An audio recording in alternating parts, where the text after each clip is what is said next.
안녕하세요, 혜준입니다. 오늘은 제 두 번째 컨텐츠로 애플과 유튜브 등 글로벌 IT 기업의 이슈에 대해서 얘기를 해보려고 해요. 최근 신문에 애플 관련 기사가 일제히 실린 거 아시죠? 애플이 그동안 한국에 32만 5천 개의 일자리를 창출했다는 내용입니다.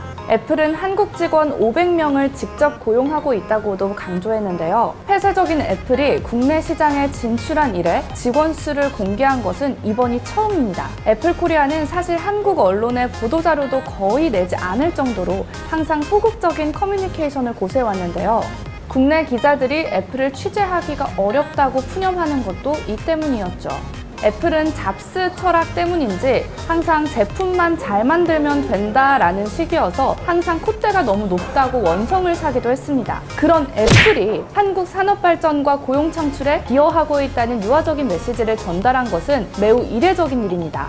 일부 언론은 몸 낮추기라는 표현을 쓰면서 그 배경을 분석하고 있는데요. 사실 애플이 국가 산업 발전과 경제에 이바지하고 있다고 보도한 것은 한국에서는 이번이 처음이지만 자국인 미국에서는 종종 그런 행보를 보여왔습니다. 도널드 트럼프 대통령이 취임하고 미국 IT 기업들이 제품을 미국이 아닌 해외에서 생산한다며 애플을 겨냥했습니다. 그러자 애플은 1조 1,250억 원을 들여서 텍사스 오스틴에 신사옥을 짓고 최대 15,000명을 고용한다고 발표했습니다. 애플은 공장을 중국으로 이전했고 또 관세가 높다면서 트럼프에게 하소연을 했습니다. 그런데 이미 심기가 상할 대로 상한 트럼프가 이걸 들어주겠어요? 당연히 안 들어주죠. 트럼프는 심지어 공개적으로 반박글을 트위터에 올리기도 했습니다. 그런데 최근 애플과 트럼프 간의 긴장 완화, 즉 화해 무드가 조성되고 있습니다. 애플의 한국 고용 관련 기사 며칠 후에 이런 보도가 나왔습니다. 팀 쿡이 트럼프와의 저녁 식사에서 삼성과의 경쟁에서 굉장히 불리하다고 하소연했다는 내용인데요. 애플은 중국에서 생산해서 미국에서 판매하기 때문에 높은 관세가 부과되지만 반면 삼성은 한국이나 베트남에서 생산해서 들여오기 때문에 비교적 낮은 관세율이 부과된다면서 볼멘 소리를 한 거죠. 그런데 팀 쿡의 하소연이 이렇게 들리지 않나요? 애플이 미국 산업 경제 발전에 충분히 기여를 하고 있으니까 너무 애플만 뭐라 하지 말고 외국 기업인 삼성에게도 압박과 견제를 해달라, 뭐 이런 식으로 들리지 않나요? 애플이 한국에서는 한국 산업 발전과 경제에 기여한다고 잔뜩 홍보하고서는 뒤로는 미국 대통령에게 한국 대표 기업인 삼성을 견제해달라라고 화살을 엉뚱한 것으로 돌린 것이 오히려 이중 플레이 같다는 생각이 들어요. 그래도 한편으로 이해는 갑니다. 최근 IT 업계에 들이고 있는 세계 각국의 규제 움직임 때문에 글로벌 사업 환경이 녹록지 않으니까요. 이 대목에서 주제를 유튜브세로 넘어가 보겠습니다. 한국 정부는 최근 유튜브세를 부과하는 방안에 대한 논의에 착수한다고 밝혔는데요. 유튜브세가 뭐냐고요? 한국에서 구글이 막대한 수익을 올렸으니까 그에 상응하는 세금을 내라는 것인데요. 구글은 작년에 네이버와 비슷한 수준으로 한국에서 5조 원의 매출을 낸 것으로 추정하고 있습니다. 그런데 과연 구글이 세금은 얼마나 냈을까요? 단 200억 원입니다. 네이버가 5천억 원을 낸 것과 비교해서는 상당한 차이가 있죠. 정부는 유튜브세를 걷어서 방송통신발전기금으로 쓰겠다는 건데요. 그러나 논란이 있습니다. 특정 기업에만 적용할 수 없기 때문에 국내 OTT 사업자 전체에 세금을 부과해야 한다는 겁니다. 여객기업인 구글은 한국 매출을 필수적으로 공개할 의무는 없습니다. 자칫 한국 OTT 사업자들에게만 세금이 더 부과되는, 즉 규제 역차별이 발생할 수 있다는 문제가 생길 수도 있는 거죠.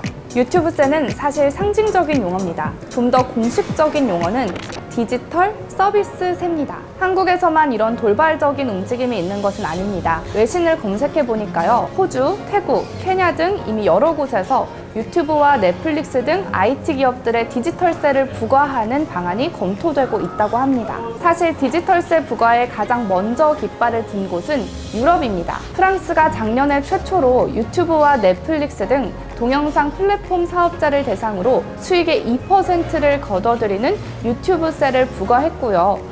독일은 영화 분담금을, 영국은 이 유튜브세를 2020년에 도입할 예정입니다. 유럽 정부의 디지털세 도입 움직임은 미국 트럼프 행정부 출범 이후에 격화되고 있는 자국 이기주의, 보호무역주의의 흐름과 무관하지 않다는 생각이 드는데요. 미국이 유럽 등 기업들에게 관세 장벽을 높이는 가운데 유럽도 미국 IT 기업들을 견제하는 맞대응이 깔려 있는 것으로 보입니다. 우리나라에서는 정부의 유튜브세 검토 외에도 페이스북에 대한 행정소송 1심 결과가 나왔는데요. 방송통신위원회는 지난 16년 말부터 17년 초까지 페이스북이 자사 서버 접속 경로를 임의로 바꿔서 국내 통신사 이용자들의 접속 속도를 떨어뜨렸다고 판단했는데요. 이에 3억 9,600만 원의 과징금을 부과했습니다. 이에 페이스북은 이용자들에게 전혀 불편을 끼칠 의도가 없었다며 과징금 부과에 불복했고요. 시정명령 취소 청구 소송을 제기했습니다.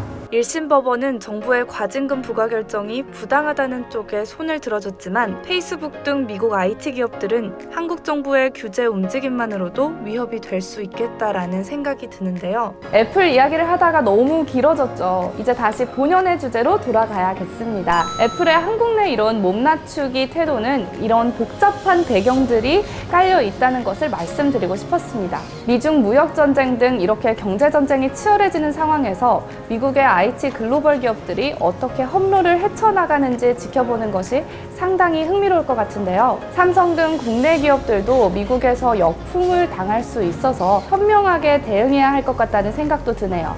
저는 오늘 이쯤에서 마무리하고요. IT계의 새로운 이슈를 더 공부해서 유익하고 재미있는 컨텐츠로 돌아오겠습니다.